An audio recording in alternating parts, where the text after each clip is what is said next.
Thusig mé gimmert maint ar bhí mé thart ar 8-9 agus inis fiú láir bíam comhar bís ag gimmert chluthe sra seolsreach agus bhí mé gimmert chluthe Craobh Sinsear os cóir sé nó 7,000 duine.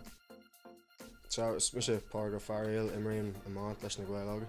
So bhí an amant ann ar taobh maithair agus is cuimhin lumsa an céadúir thug sé commandúm agus just as sin a roiid just hit mé rá leis an sport agus gach lá bhain mé tanmh as just a bheith ag cleachta na scialna bunúsach agus an sin dul amach ar an barc agus na scialna bhí a bhún má athrlum a haspáint don lucht féigne agus just hit mé rá leis an sport ar as an náisiún.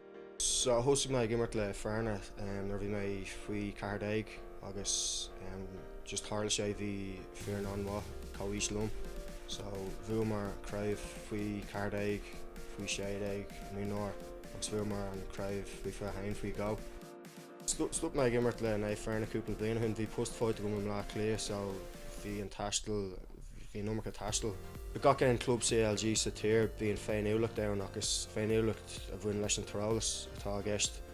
Na Gaeil Óga bhí an féin éolacht sin bunathe ar an Gaeilge agus tá sin bhhad níos thabhairt domsa ná an ruile.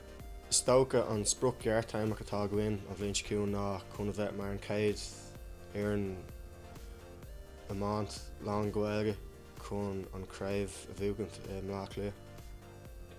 An spruc fádtáimach páirsanna atá gomsa ná go spreagaí muid clubna difriúla timpeall na tíre chun club lán Gaeilge a chruthú agus an Gaeilge chuirc an céim an bailach sin.